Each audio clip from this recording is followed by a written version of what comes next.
is Good Morning Indiana, working for you. And it is 4:27 here on your Monday morning. Thanks for starting your day off with us here on Good Morning Indiana. I'm Lauren Casey. Several stories to get to before we get into the show today, starting with the latest number of COVID cases here in the state of Indiana.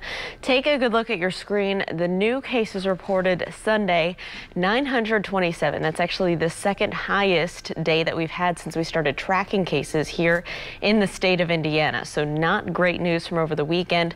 Total number of cases more than 56,000. Total number of deaths more than 2,600. We know we had 2 new deaths reported yesterday as well, bringing our total number of cases to more than 626,000.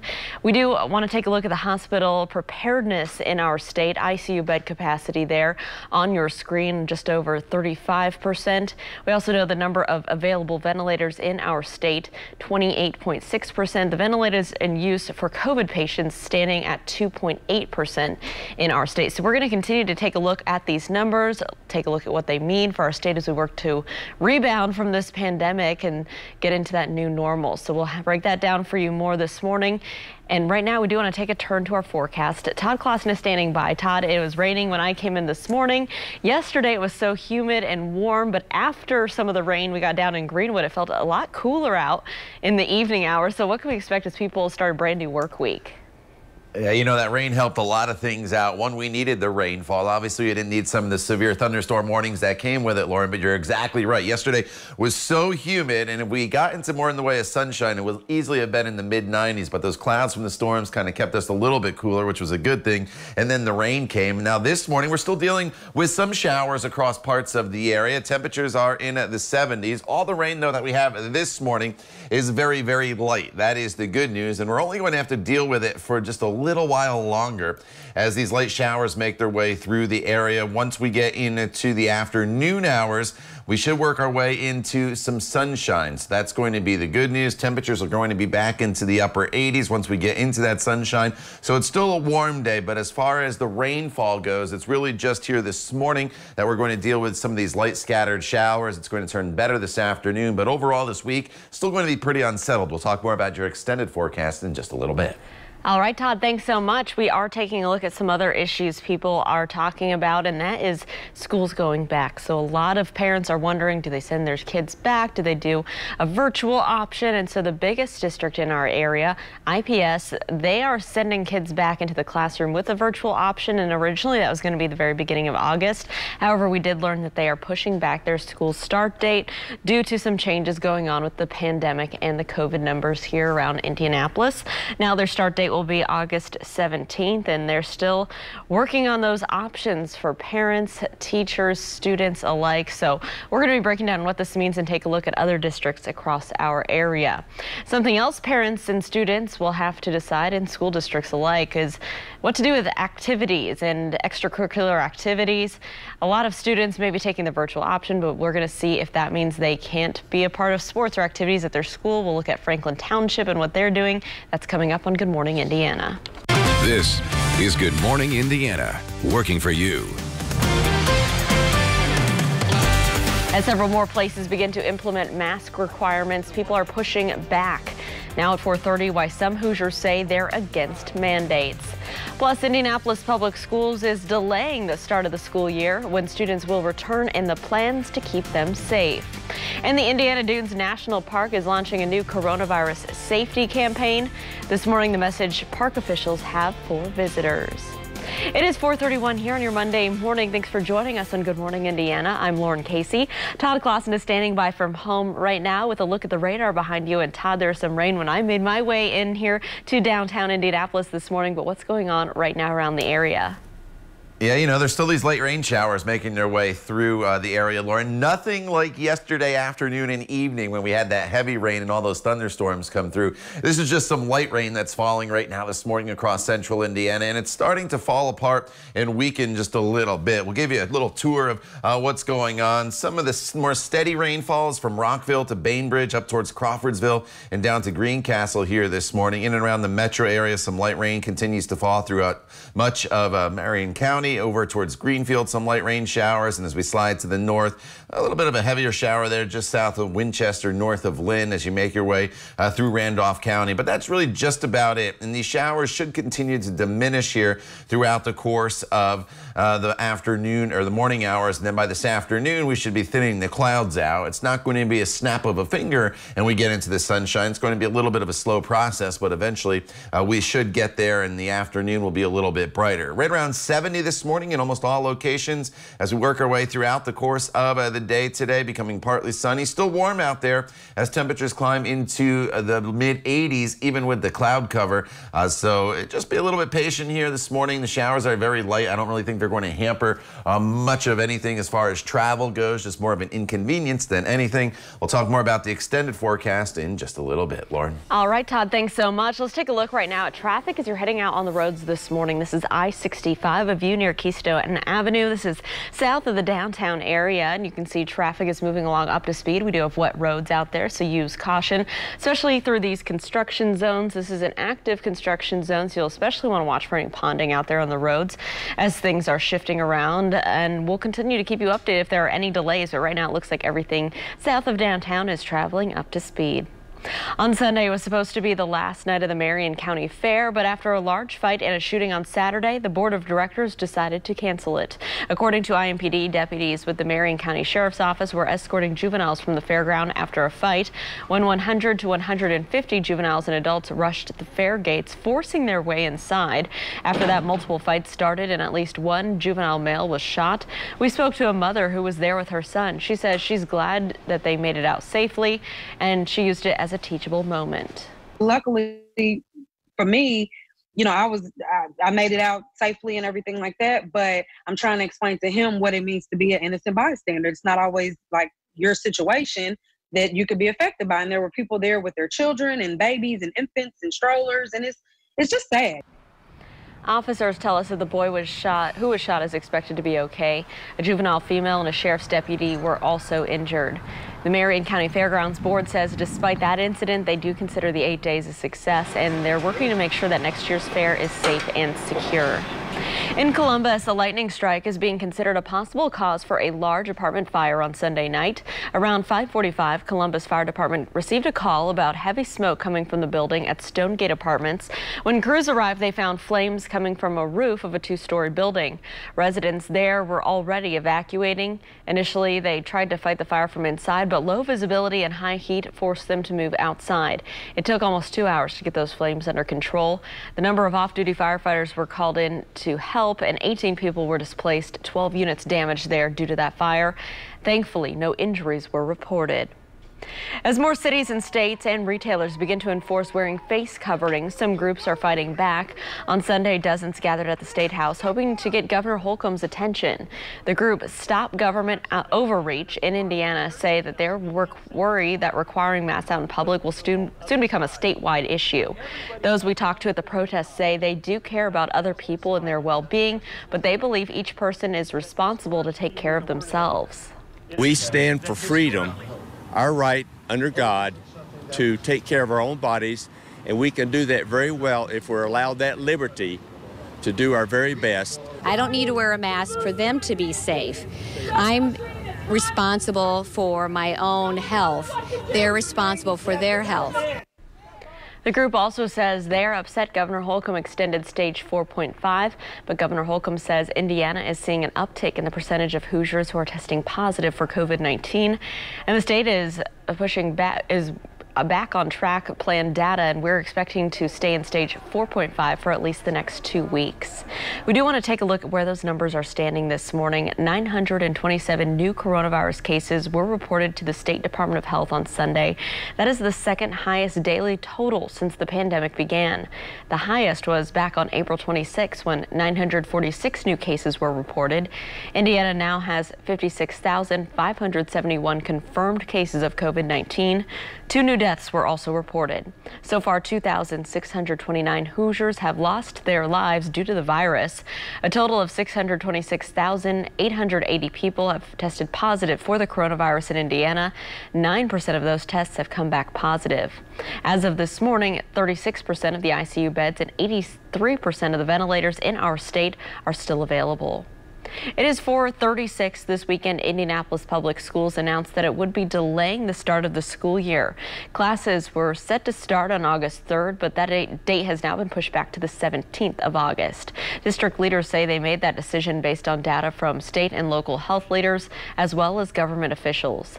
Superintendent Alicia Johnson says that her team is ready to pivot and move with whatever the pandemic brings. Know that flexibility and responsiveness have to be our key priorities, particularly as it relates to safety. We've said from the beginning that we know, given the context of this virus, we need to be ready really at a moment's notice. Well, as of now, the district still plans to provide both in-person and full-time remote learning options. Registration for the virtual option has been extended. So far, 8,500 students have enrolled in the remote learning option. That's about 25% of the student population. We are compiling a list of Central Indiana school districts and their return plans. More are added each day. You can look for details on our website, theindychannel.com. If you're planning a trip to the Indiana Dunes this summer, you'll want to know about some new protocols that are in place. The National Park has launched a coronavirus safety campaign called Think Before You Beach. It includes new signage posted around Lake Michigan's shoreline and social media messaging. Park spokesman Bruce Rowe says the campaign reminds the public that they can catch the virus outdoors on a crowded beach if they're not wearing a mask or properly social distancing. Rowe also says that the best times to visit are late afternoons, early mornings, and weekdays. Beachgoers are encouraged to spread out and seek secluded or spacious areas. The FBI is investigating a deadly shooting at the home of a federal judge in New Jersey. After the break, what we know so far about that tragedy. And rapper Kanye West holds his first campaign rally. Straight ahead, why some fans say the event shows the rapper is in the middle of a mental health crisis. Todd. And Lauren, after the thunderstorms yesterday that brought severe weather to parts of central Indiana, this morning we're just dealing with some light rain showers making their way through the area, and they continue to diminish as well, as you see on Storm Team 6 radar. That's the good news for our Monday forecast. We'll talk all about it coming up when Good Morning Indiana continues. The time now is 4:39.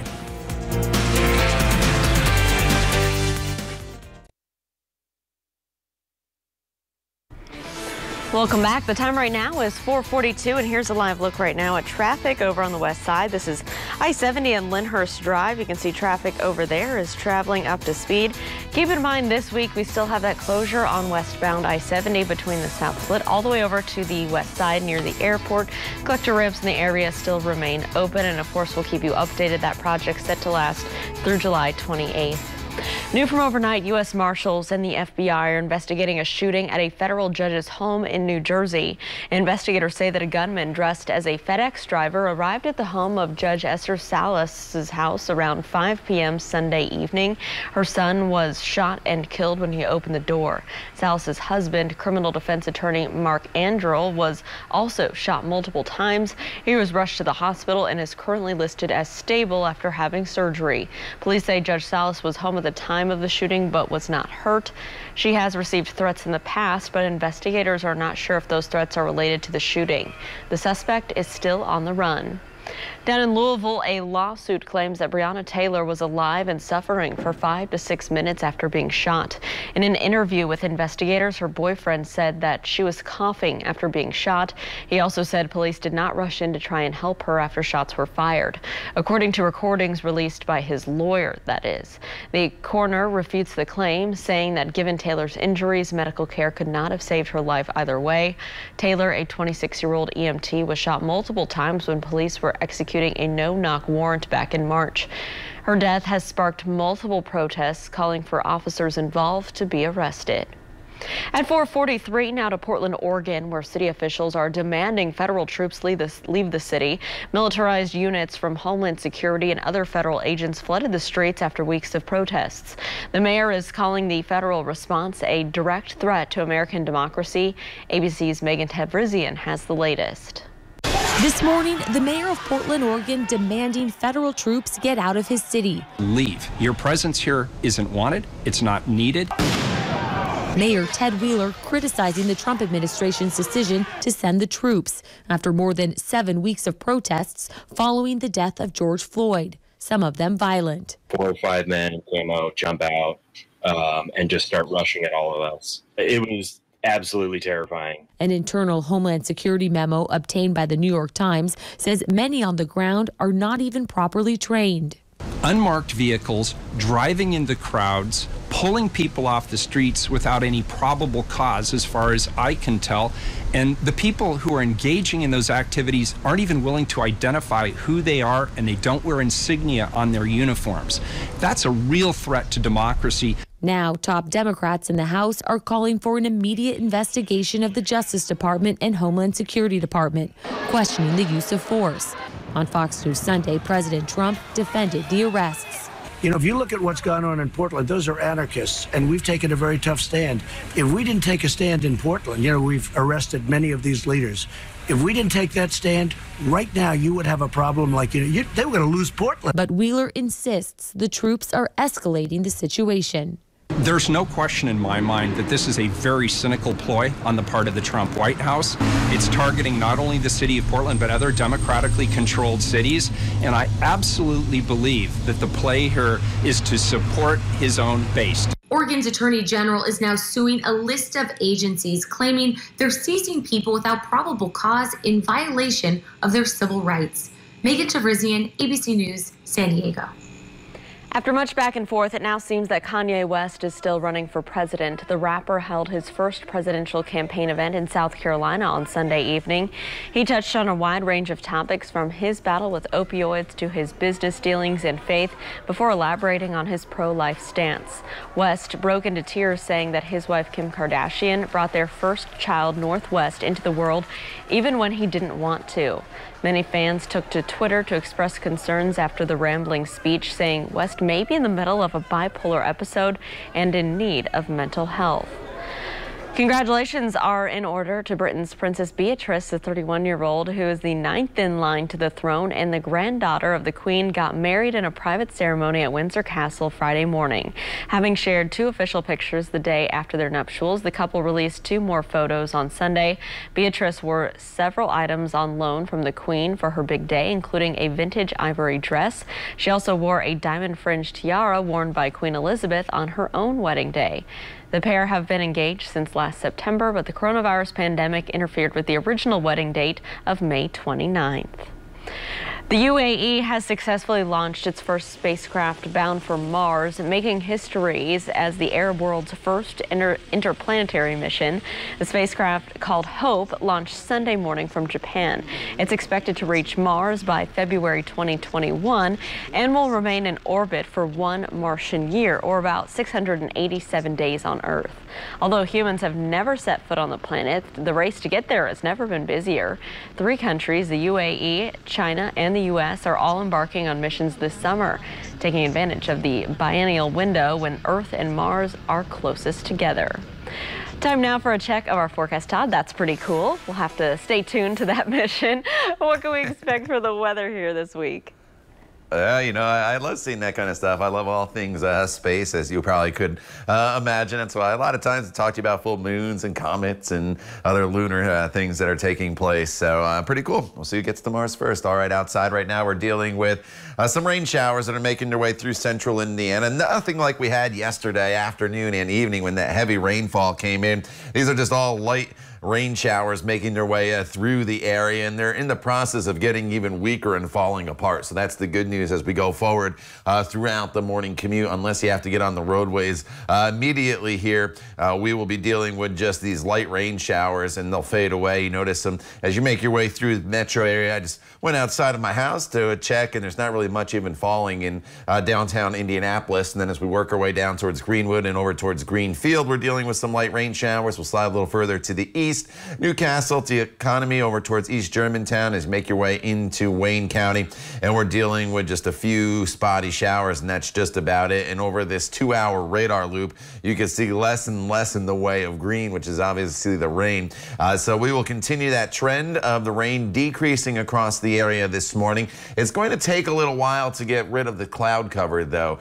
So we're going to have to be patient with that. But honestly, it's not a bad thing, because if we had a lot of sunshine, temperatures would probably be back up into the 90s today. So as clouds are going to keep the temperatures most likely in the 80s here this afternoon for most of us.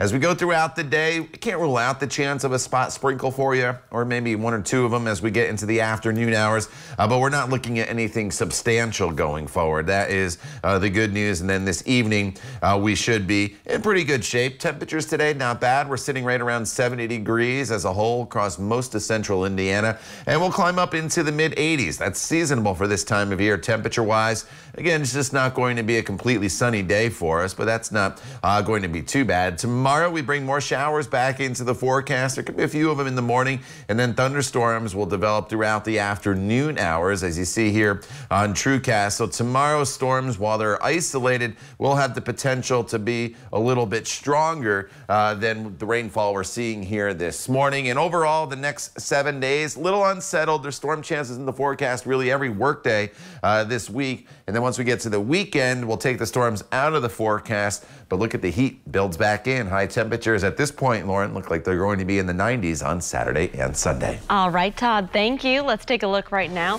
at traffic as you're heading out on the roads this morning. This is I-465 and Arlington Avenue. We do have some wet roads out that way. Traffic is traveling up to speed on the southeast side, both eastbound and westbound. We'll continue to keep our eyes on your roads throughout the Monday and let you know if there are any crashes or delays. So DoorDash isn't just for food anymore. The delivery service is teaming up with Walgreens. Customers can use DoorDash to get 2,300 different items from the drugstore chain. That includes some over-the-counter medications, and also the list of available items is expected to grow to 5,000 by the end of the summer.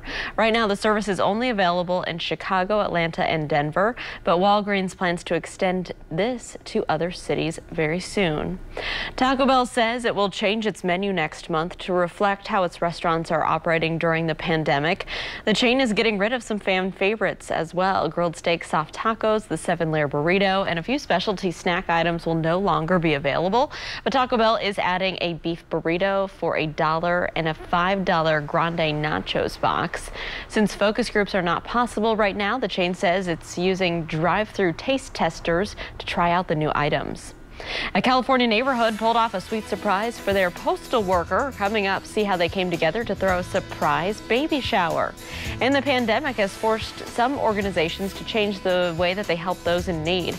Coming up at 5, how one group is reinventing the way it offers housing to families. It is 4:52. Stick around. We'll be right back.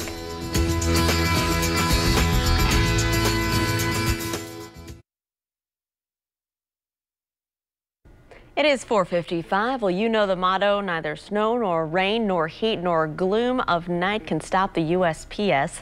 Well, in San Jose, California, you can also add the pandemic and pregnancy to that list.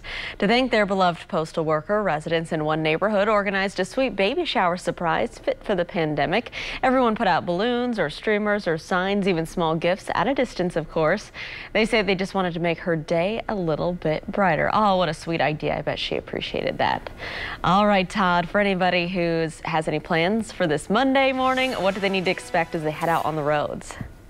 You know, there's a few showers out there this morning, Lauren, but that should be just about it for the day. And they're really starting to fall apart and weaken already. So I really wouldn't worry about the rain in the forecast today. And then over the course of the morning hours, the clouds should start to decrease. And I'm hopeful for some sunshine here this afternoon, although we're never going to completely get rid of the clouds. But the whole week as a whole is going to be pretty unsettled. There'll be numerous opportunities for some scattered storms, but lots and lots of dry hours mixed in. No day is a complete washout. Temperatures still running above normal, though, in the mid to upper 80s. Then once we get to the weekend, Saturday and Sunday, it looks like temperatures will back up into the 90s with lots of hazy sunshine. The time now is 4:57. You're watching Good Morning Indiana. We're back at the top of the hour. Stay with us. We'll see you in just a few minutes.